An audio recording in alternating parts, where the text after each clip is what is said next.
आइए जानते हैं आज के कुछ प्रमुख अंतर्राष्ट्रीय खबरों को। पहले एक नजर आज की हेडलाइंस पर। करोड़पति है राजस्थान के नए सीएम भजन लाल शर्मा, लेकिन कर्ज भी लाखों में। सुखदेव सिंह गोगामेरी हत्याकांड में लेडी डॉन की एंट्री, शूटर को ठहराने हथियार देने वाली पूजा सैनी गिरफ्तार।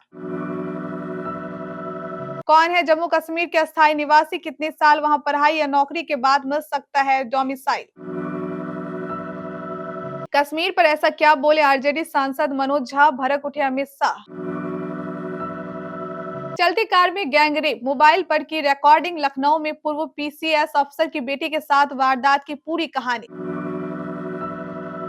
हम डरने वाले नहीं, संजय राउत पर एफआईआर के बाद बोली सांसद प्रियंका चतुर्वेदी। लोकसभा से निष्कासित महुआ मोइत्रा को अब खाली करना पड़ेगा सरकारी आवास, कार्रवाई शुरू।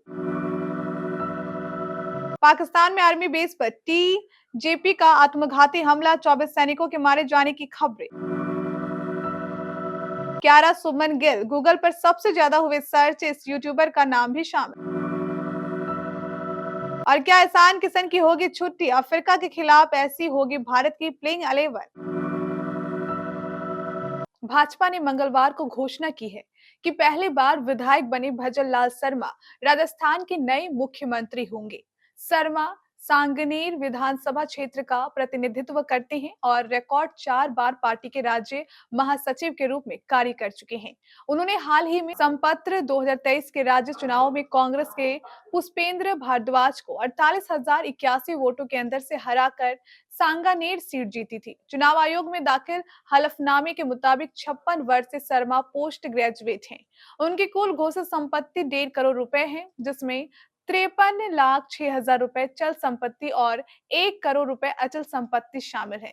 कुल घोषित आय 11.1 लाख रुपए है, जिसमें 6.9 लाख रुपए स्वयं की आय है। राजस्थान में हुए बहुचर्चित सुखदेव सिंह गोगामेरी हत्याकांड में एक लेडी डॉन की एंट्री सामने आई है। जयपुर पुलिस ने गोगामेरी हत्याकांड के आरोप में पूजा सैनी को गिरफ्तार किया है। पूजा सैनी मूल रूप से कोटा की रहने वाली है। उसका पति महेंद्र सिंह मेघवाल उर्फ समीर कोटा का हिस्ट्री सीटर है। उसके खिलाफ मारपीट, हत्या के प्रयास और अवैध हथियार तस्करी के 2 दर्जन से ज्यादा मुकदमे दर्ज हैं। पिछले 1.5 साल से पूजा और महेंद्र जयपुर के जगतपुरा में फ्लैट किराए पर लेकर रह रहे थे। Additional police commissioner Kailash Bishnoi ने बताया कि पूजा सैनी पूजा बन्ना के नाम से जयपुर में रहती थी। सुखदेव सिंह गोगामेरी हत्याकांड का मुख्य आरोपी शूटर नितिन 28 नवंबर को दिल्ली से जयपुर आया था। जयपुर में प्रताप नगर चौपाटी तक पहुंचने के बाद महेंद्र मेघवाल उर्फ समीर और उसकी पत्नी पूजा सैनी ने नितिन को अपने कार में बैठाया और अपने फ्लैट पर ले गए। सुप्रीम कोर्ट ने जम्मू कश्मीर को खास दर्जा देने वाले आर्टिकल 370 को खत्म करने के सेंटर के फैसले को जारी रखा। चीफ जस्टिस डीवाई चंद्रचूड़ की अध्यक्षता वाली बेंच ने आर्टिकल 370 को अस्थायी प्रावधान भी बताया। कश्मीर पर संसद से लेकर आम लोगों के बीच बहस के दौरान बार-बार अस्थायी निवासी टर्म आता रहा। डोगरा शासकों के समय से लगातार सरकारों ने जम्मू कश्मीर के असली निवासियों को अलग-अलग तरीके से जाना। कश्मीर में भीतरी और बाहरी लोगों का कंसेप्ट काफी पुराना था। 19वीं सदी से ही इसकी शुरुआत हो चुकी थी, जब इस रियायत में देश के दूसरे हिस्सों से लोग आने वाले और नौकरियां पाने लगे थे। इसे लेकर कश्मीर में बसे लोग परेशान थे। लोकल निवासियों को शांत करने के लिए ब्रिटिश हुकूमत के दौरान साल 1879 में पहला सर्कुलर आया। संसद के शीतकालीन सत्र के छठे दिन सोमवार को राज्यसभा में जम्मू कश्मीर को लेकर राष्ट्रीय जनता दल सांसद मनोज झा और केंद्रीय गृह मंत्री अमित शाह के बीच नोकझोंक देखने को मिली। आरजेडी सांसद मनोज झा ने सदन में कहा कि आज संसद में कश्मीर की ओर से कोई सांसद मौजूद नहीं है। इससे पहले कि वह आगे कुछ कह पाते, अमित शाह भड़क गए। उन्होंने झा को बीच में ही टोकते हुए कहा कि आपने बहुत ही खराब बयान दिया है। आप ऐसा कैसे कह सकते हैं कि सदन में कश्मीर का कोई सदस्य नहीं है। केंद्रीय गृह मंत्री अमित शाह ने कहा कि आप अपने बारे में कह सकते हैं कि आप कश्मीर के नहीं हैं, लेकिन आप हमारे बारे में कैसे कह सकते हैं कि हम कश्मीर के नहीं हैं? हम तो सदैव कश्मीर के हैं। उत्तर प्रदेश की राजधानी लखनऊ में पूर्व सरकारी अधिकारी की 23 वर्षीय बेटी के साथ गैंगरेप का मामला सामने आया है। 3 आरोपियों को इस मामले में गिरफ्तार किया गया है। इसमें से 2 चाय की दुकान चलाने वाले हैं, वहीं एक एम्बुलेंस चालक है। मामला किंग जॉर्ज मेडिकल यूनिवर्सिटी के गेट के पास का है। 5 दिसंबर को इस वारदात को अंजाम दिया गया था। घटना के 6 दिन बाद 10 दिसंबर को लड़की के परिजन पुलिस के पास पहुंचे, रिपोर्ट दर्ज कराई। पुलिस ने त्वरित कार्रवाई करते हुए शिकायत दर्ज कराने के 12 घंटे के भीतर तीनों आरोपियों को गिरफ्तार कर लिया है। पुलिस ने इस रविवार सोमवार की रात को बाजार खाला के इलाके से इन तीनों को दबोचा। महिला की ओर से वजीरगंज थाने में केस दर्ज कराया गया।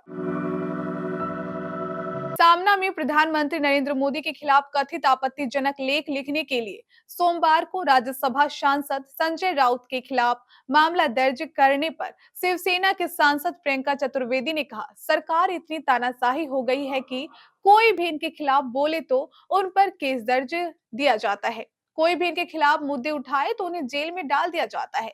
ईडी, सीबीआई, आईटी को हथियार बनाया जा रहा है।